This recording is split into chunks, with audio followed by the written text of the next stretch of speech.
Hey guys, welcome back to my channel and to part 2 of this nose drawing. In this episode, I'll guide you throughout the video and give you tips and hints so your drawing pops out and looks 3D. We'll be drawing a frontal, profile, and three-quarter view, which is more of a perspective view, of the nose with the skin on. If you're ready, then let's start drawing.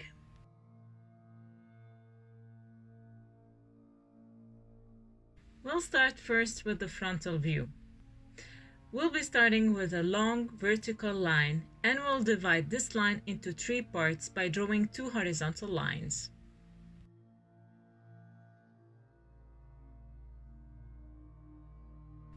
We'll draw the major planes, and in this case the nose is quadrilateral. We roughly identify the location of the mouth and eyes with horizontal strokes. The length of the nose is divided into 3 equal parts. The last and third part is a kind of a half circle. It's like a small curve, identifying the nostrils, or the great alar cartilage. Then, from the top of our nose, we draw lines that goes down to the tips of the small curve. The 2 upper parts, they form a small bump in the middle. This bump is the conjunction of the nasal bone and the lateral cartilage. Notice how the end of the first upper part is a bit larger than the top of the first part and the bottom of the second one. It is the definition of our bump. From my 2 external diagonal lines, which are the diagonal lines that form the quadrilateral form of the major plane of the nose. From these 2 external lines, I locate my nostrils. From our nostrils, we draw 2 vertical lines which will help me identify the beginning of my eyes by intersecting with a horizontal line, roughly dividing my first nasal part into 2. As the drawing progresses, we start with smaller details. Personally, I rarely use an eraser because my mistakes, they guide me towards the expression that comes out from the drawing when it's finished. We start with the shading process by blocking the darkest shadows. Note that values are essential if you want your drawing to look real. By controlling your pen and drawing the shadows from the darkest to the lightest, knowing where your light values are as well as your darkest is important. It's what will make your drawing pops up and look real. Therefore, we start blocking the shadows by identifying the fatty tissues of the nostrils and the alar cartilages.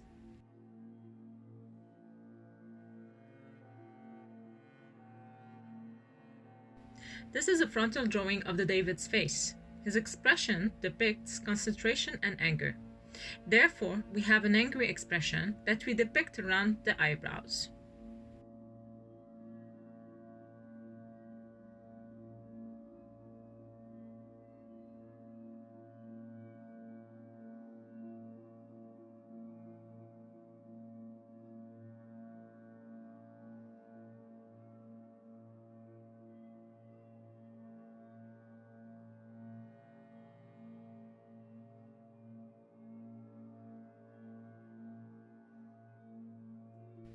Personally, I have my own personal technique in drawing shadows, which is that most of my strokes are directed roughly in the same direction.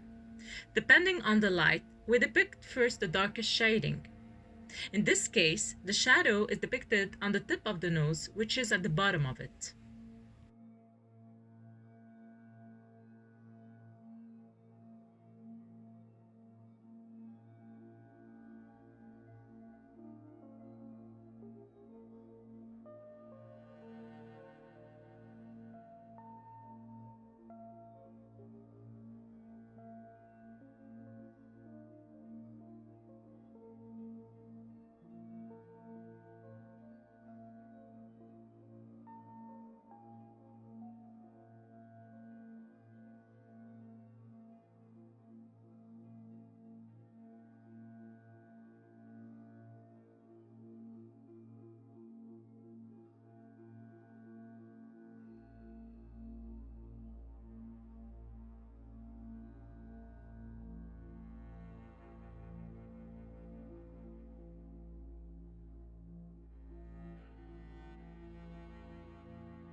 We've drawn academic eyes in previous video that you can watch later on by clicking on the link above. I've used a 2B pencil to draw. Then I've used a 6B pencil to enhance the drawing of the shading. I find personally that 6B pencils are better for shading.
The last step of the drawing would be working the edges in order to create a sense of 3 dimensions.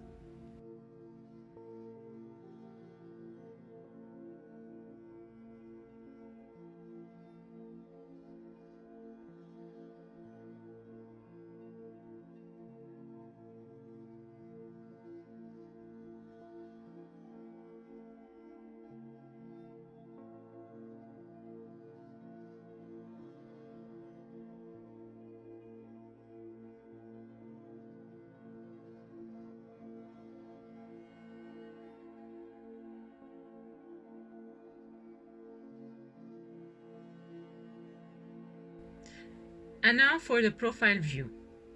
In this part, we'll put an emphasis on the bones we've drawn in part 1. Just as the previous drawing, I start with big and main vertical and horizontal lines, then I draw the major planes. Remember that the nose has a quadrilateral form. We roughly draw the nasal bones and locate the septal cartilage, the lateral cartilage, the greater and lesser alar cartilage, and the nostrils' fatty tissues.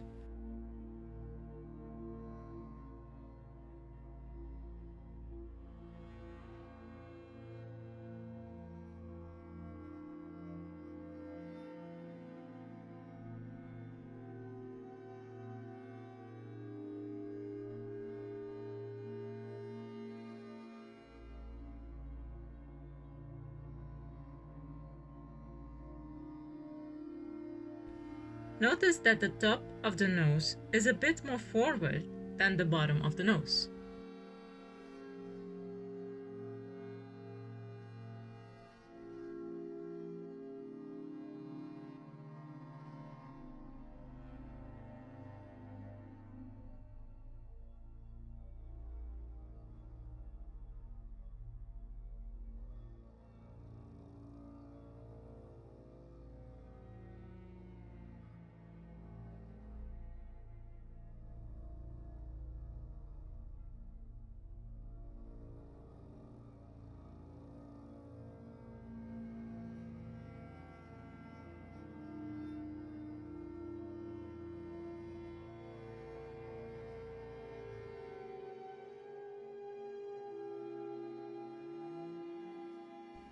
According to the cartilages in our small nasal bump, we depict the profile view of the nose. I start with the darkest shadow with my 6B pencil, and I work my way towards the light. I usually draw the shadow strokes in the same direction, but you are free to do it in the direction that you want.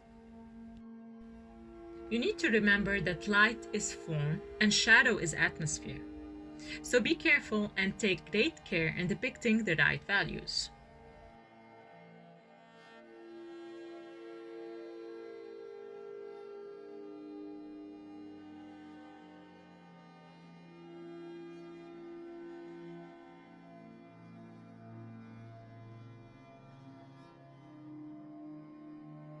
Now for the final drawing, which is the perspective view. Remember to work in rhythm. which means that the width and height proportions must be roughly correct.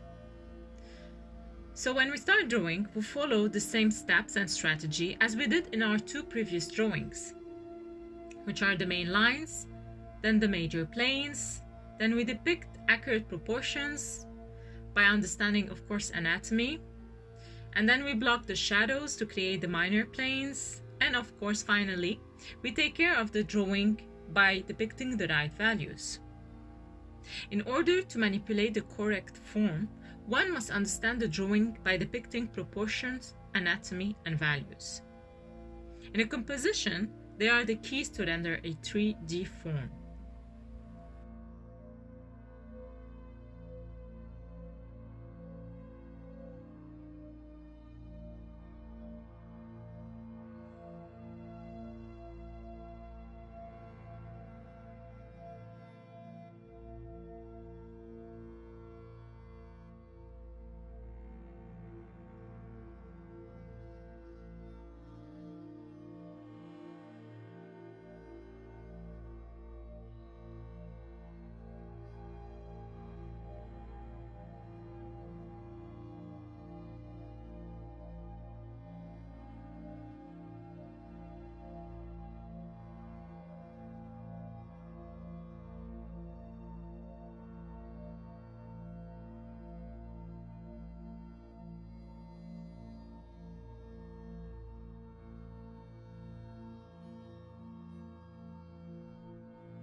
One must also be able to control the pencil so to depict the exact expression that comes out of the drawing strokes. In the end, practice is the best master. So my advice to you is to keep on practicing every single day, if you can, to draw a single or 2 or 3 drawings. They can be small or large, but to keep on drawing all the time for you to be able to grasp the expression, to understand the drawing, even the anatomy. So my advice to you is to keep on practicing, as I said before, and to not lose faith.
And voila, this is the end of our video. I hope you enjoyed this video. If you have any questions or requests, don't hesitate to write them in the comment box below. I'll be more than happy to answer your question or request. If you like this video, give it a thumbs up and subscribe to my channel for more art inspiration. I'll see you next time. Ciao!